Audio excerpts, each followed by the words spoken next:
If you're like me, you walk around your fly store and find all sorts of stuff that you want to make, but just don't want to be troubled with going through and picking out all the feathers and pieces. These are a really good option. This particular kit is the Skull Forage Fly by the Flymen fishing company. This one is a pretty good option. It's going to come with everything you need to make it, excluding all your tools, of course, and thread. So let's go ahead and get right into it. Right off the bat, we've got our instruction booklet, which is going to have full color instructions for every step. Going to have your materials, which actually looks like pretty well good quality stuff in there. Got some hooks. Those look to be chemically sharpened. I'm not an expert, so don't ask me. Some eyes, some of those heads, and the bodies. All right, enough said. At about $13 or so, it's a pretty good deal, especially when you don't want to have to find a pattern online. So let's go through, see how easy these instructions really are to follow, and see what the outcome is. All right, now that we got everything loaded up in the vise, just a quick disclaimer: I am not sponsored by Flymen Fishing Company, but I would not say no. So the first step here is attach the thread and cover the hook shank. This is the correct starting position for the frantic tail. Tie in the top tip as shown. So I suppose I should go ahead and grab some thread. This is Ultra Thread 240 denier, or 240D, I guess. I really don't know. Again, I'm not a professional. Go ahead and get this set here.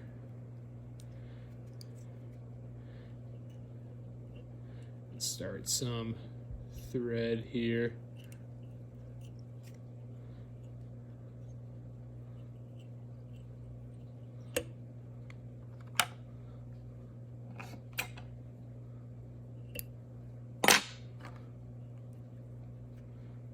And once we go ahead and get this started up here, we can go on to the next step. All right, now that we have it wrapped back all the way, we can go ahead and wrap it forward and get it how they had it in the photo there, which is about midway between, 3/4 of the way between the eye and the tip of that hook. Go ahead and get this. Go ahead and get the body here positioned. And it looks like they're going to go ahead and tie in this tip here about there. So let's see if we can get that tied in. Go ahead and take a couple loose thread wraps maybe, if I can get it grabbed. I want to push our pressure there. Don't want it to roll around that body. And I would say that is adequately tied in. On to step 2. Step 2 is fold the top flap of the frantic tail over the far side of the hook shank and tie in further as shown. So I suppose that means we're doing one of these here and tying all the way back. So we'll go ahead and do that. Apologize for the terrible angles on this video. I'm trying to keep my fingers out of the way. And again, I have not made these before, so this is a new experience for both of us. Give that some nice tight thread wraps all the way up into that little gap there.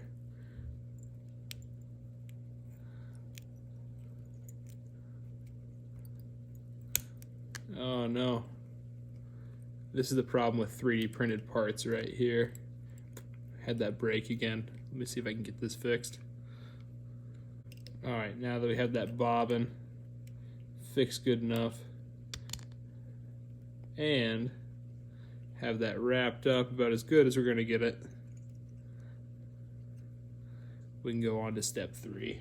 Step 3, fold the bottom flap upward on the side closest to you and tie backward using tight thread wraps. End with the thread between the tip and the barb of your hook. Well, it looks like we're supposed to go ahead and advance this thread before we do anything else. So we're actually going to wrap this up towards the tip of this here.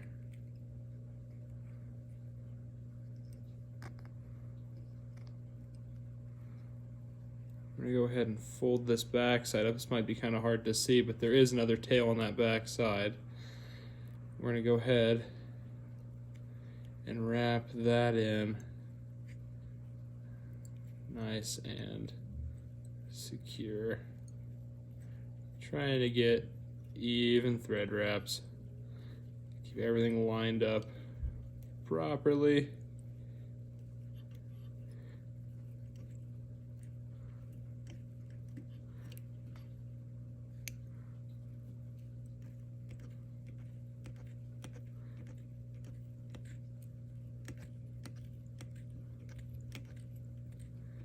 And we're going to get this between, again, like it said,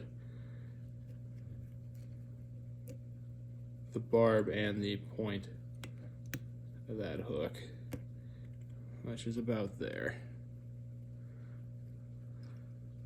In step 4, you should now have 2 small, even flaps on each side of the hook shank. Put a small dab of super glue on the inside of both flaps, gently pinch to secure them.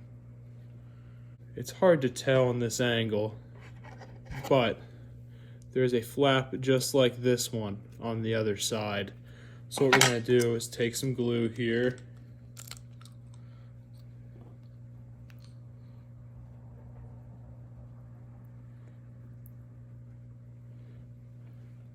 just some standard super glue, and put that on the inside of these flaps.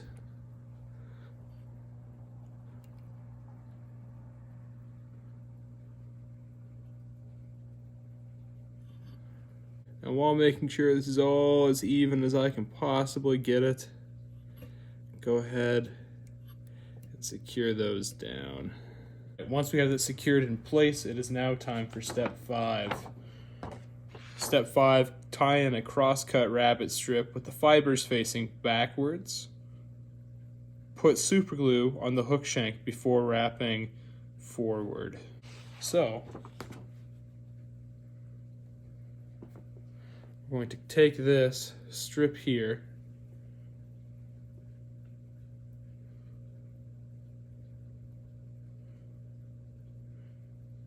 this is going to be hard to see for you guys, but this part here is going to be facing you when you tie this. And we're just going to go ahead, get that hair tamed back a little bit.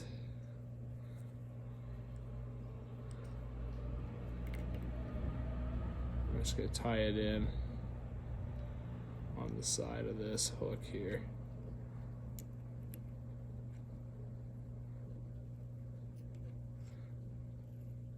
And once we have that tied in, advance your thread all the way forward there. In step 6, wrap the rabbit strip forward with tight side-by-side wraps to form the body. Then tie off the rabbit strip, leaving a small gap between the eye of the hook.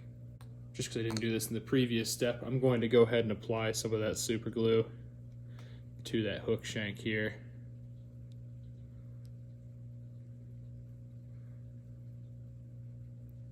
Try not to put too much on there because I don't want to create a crazy mess, but I also want this to work. On the bright side, they did include enough for 6 flies, so you do have some breathing room here. Now with this rabbit, carefully going to wrap it forward with some nice tight wraps, trying to keep that managed in as best as possible. Try to keep that hair where it needs to be. Make sure they're not overlapping. As you can see, there's a nice little bit of a chemical reaction going with this. Super glue in this rabbit. And once we get up to that, we're actually go ahead and tie it off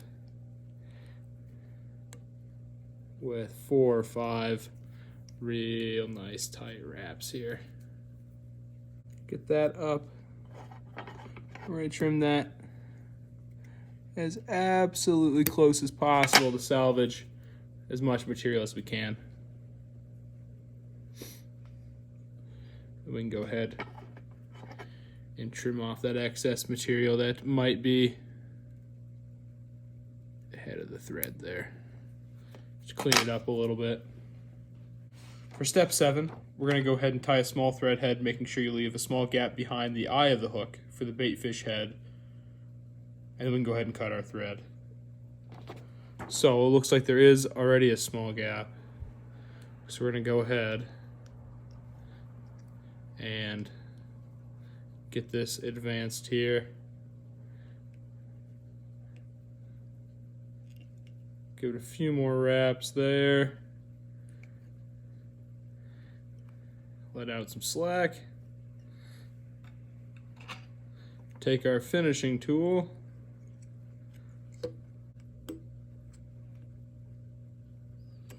I'm going to go ahead and struggle with this whip finisher tool here.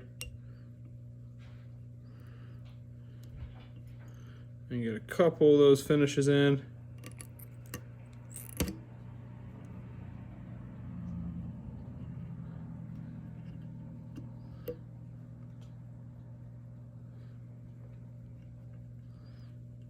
Good enough. Cut that close. Trim everything up. That is past that head here.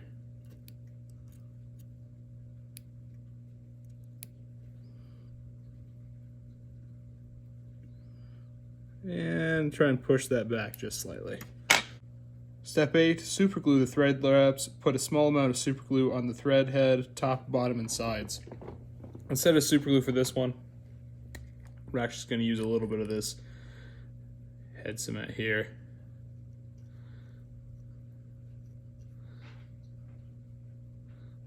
This stuff I'll be quite liberal with.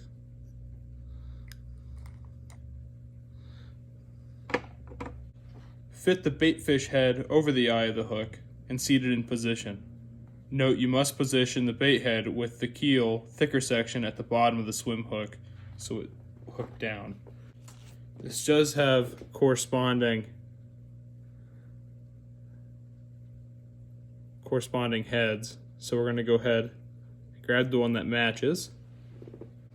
We grab the one that matches and slide that right over top here.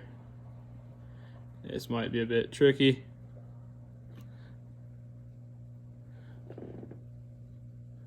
Let's go ahead and try and get it on there as best as possible. Tie on your thread again right at the end, just to go ahead and secure that in there.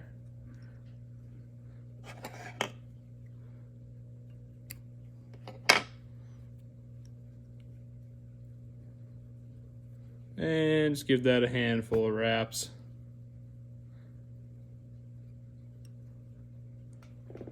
Just to go ahead and lock that in.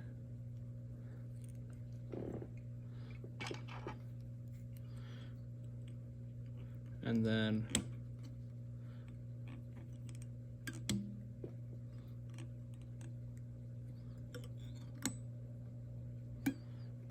attempt to use your whip finisher.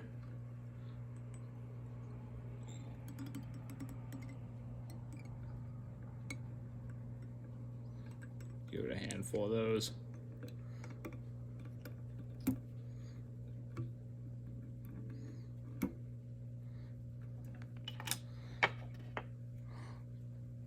We can go ahead and cut this back.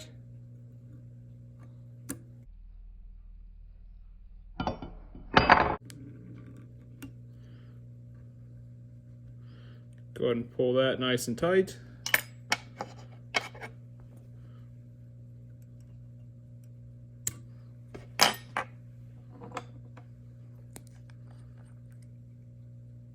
And give it a dab with that head cement there.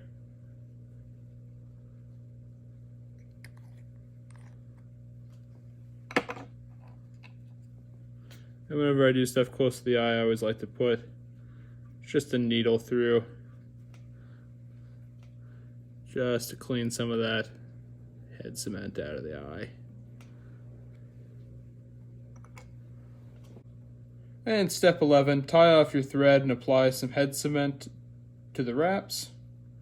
Put a small spot of super glue in each eye socket and apply the living eyes carefully.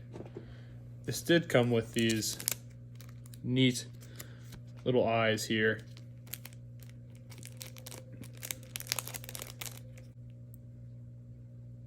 Just a small dot of super glue there. And just oh so carefully take this eye and do our very, very best to apply it directly onto that socket, like so.